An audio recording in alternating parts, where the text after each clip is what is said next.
दो तिहाई बहुमत से सरकार 2025 में बनेगी और मैं तो एक कमजोर वर्ग का बेटा हूं, वैश्य के घर में पैदा लिया और वैश्य समाज को, कमजोर समाज को, पिछड़े समाज को भारतीय जनता पार्टी इतना सम्मान दे दी है, भाई समाज में इसका मैसेज जाएगा ना। भारतीय जनता पार्टी पूरे दुनिया में सबसे बड़ी राजनीतिक दल है और यहां कार्यकर्ताओं की फौज है। उन कार्यकर्ताओं के सकारात्मक ऊर्जा को संकलित करके पार्टी के संगठन को आगे बढ़ाने का काम और जिम्मेवारी मुझे मिला है। आप देख रहे हैं केवल सच। भाजपा के बिहार प्रदेश अध्यक्ष पहुंचे किशनगंज, कार्यकर्ताओं ने किया भव्य स्वागत। किशनगंज बिहार बीजेपी के नए प्रदेश अध्यक्ष डॉक्टर दिलीप कुमार जायसवाल किशनगंज पहुंचे, जहां भाजपा कार्यकर्ताओं ने भव्य स्वागत किया।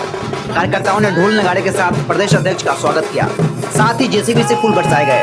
इस दौरान भारतीय जनता पार्टी जिंदाबाद, भारत माता की जय के नारे से पूरा एमजीएम मेडिकल कॉलेज गुंजायमान हो उठा। पहले मैं केंद्रीय नेतृत्व को धन्यवाद देता हूं कि मुझे अध्यक्ष पद की जिम्मेवारी दी गई है। किशनगंज जैसे सुदूरवर्ती सीमावर्ती जिले से राजनीति करने के और दिन रात पार्टी के लिए मेहनत करने के बाद पार्टी ने मुझे ये सर्वोच्च पद बिहार के राजनीति में भारतीय जनता पार्टी के संगठन को आगे बढ़ाने का जिम्मेवारी सौंपा है। भारतीय जनता पार्टी पूरे दुनिया में सबसे बड़ी राजनीतिक दल है और यहां कार्यकर्ताओं की फौज है। उन कार्यकर्ताओं के सकारात्मक ऊर्जा को संकलित करके पार्टी के संगठन को आगे बढ़ाने का काम और जिम्मेवारी मुझे मिला है और मुझे पूरा विश्वास है कि बिहार में भारतीय जनता पार्टी एक अच्छे सोच के साथ विकसित बिहार के लिए अपने संगठन के ताकत से आने वाले समय में और मजबूत होगी। सर, हाल के वर्षों में सीमांचल में भाजपा अपना खाता नहीं खोल पाई, इस पर सर आपकी क्या रणनीति होगी? देखिए, खाता खोलना नहीं खोलना जो है ये सिर्फ राजनीतिज्ञों के दुकानदारी के कारण ऐसा होता है। पॉलिटिशियन समाज को बांटने का काम करते हैं, चाहे वो हिंदू मुस्लिम में हो, चाहे जाति और अन्य विभिन्न वर्गों में। इस देश को कांग्रेस ने आजादी के बाद से लेके आज 70-75 साल तक समाज में बीज जहर का बोने का काम किया, जहर का बीज बोया।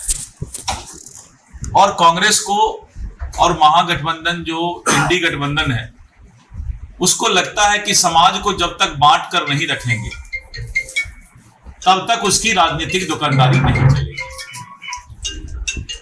तो जिस तरह का माहौल बना करके कांग्रेस ने रखा, कभी कभी जाति और धर्म में बंटने के कारण इस तरह का माहौल बनता है। लेकिन सीमावर्ती क्षेत्र में हमने अररिया में अभी लोकसभा का चुनाव जीता है। इसी सीमावर्ती क्षेत्र से फारबिसगंज में हमारे एमएलए हैं, नारपतगंज से एमएलए हैं, सिकटी से एमएलए हैं, पूर्णिया से एमएलए हैं, बनमनखी से एमएलए हैं, कस्बा से प्रदीप दास जी रहे। और अगर कटिहार की बात लीजिए तो कटिहार से तारकिशोर प्रसाद हैं, कोड़ा से हैं, कविता जी हैं, उसके बाद हमारी निशा सिंह जी हैं।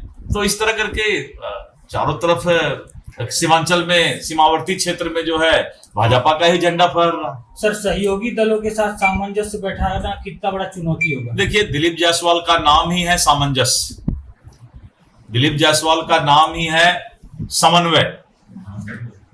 हमारा बस चले तो सभी विरोधी दल को भी हम अपने पार्टी में मिला लेंगे, क्योंकि जब इंसानियत और मानवता की राजनीति शुरू होगी तो कांग्रेस, राजद और इस तरह के लोग जो समाज को जाति और धर्म में बांटने का काम करते हैं वो समाप्त हो जाएगा। जब समाप्त हो जाएगा तो सब भाई मिलकर के हम लोग देश चलाएंगे, राज्य चलाएंगे। सर, बड़ी जिम्मेदारी मिलने के बाद 243 को लेकर क्या रणनीति है? मिशन 243 को लेकर मिशन दो तिहाई बहुमत से सरकार 2025 में बनेगी और मैं तो एक कमजोर वर्ग का बेटा हूं, वैश्य के घर में पैदा लिया और वैश्य समाज को, कमजोर समाज को, पिछड़े समाज को भारतीय जनता पार्टी इतना सम्मान दे दी है, भाई समाज में इसका मैसेज जाएगा ना। हम कभी भी जाति और धन की राजनीति नहीं करते, लेकिन जब दुनिया जाति में बांटने का काम करेगा तो समाज भी इस चीज को देखेगा कि भाजपा सबका साथ सबका विकास चाहती है। सर बड़ी जिम्मेवारी मिलने के बाद आपका मुलाकात प्रधानमंत्री जी से भी हुआ, क्या आश्वासन दिया सीमांचल को लेकर? नहीं, प्रधानमंत्री जी से बात हुई कि जो हमारे सीमावर्ती क्षेत्र में बाढ़ की समस्या है, नेपाल से, मेची नदी से, तो 11,500 करोड़ का पैकेज मिला है इन बाढ़ की समस्याओं को दूर करने के लिए।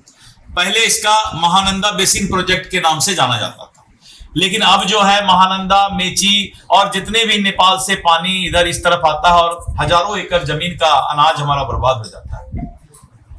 और दरभंगा से लेके किशनगंज तक 11,500 करोड़ रुपया सरकार ने बजट पास किया है।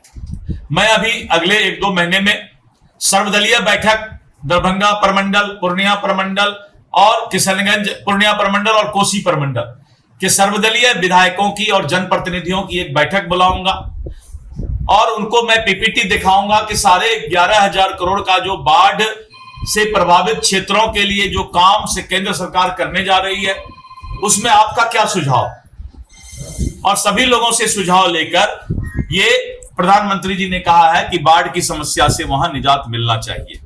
इसके साथ साथ विकसित बिहार के लिए बहुत सारी बातें प्रधानमंत्री जी से हुआ है, संगठन को मजबूत करने की बात हुई है। तो इस तरह करके बिहार के अच्छाई के लिए प्रधानमंत्री जी से हमारी बहुत लंबी बातें हुई।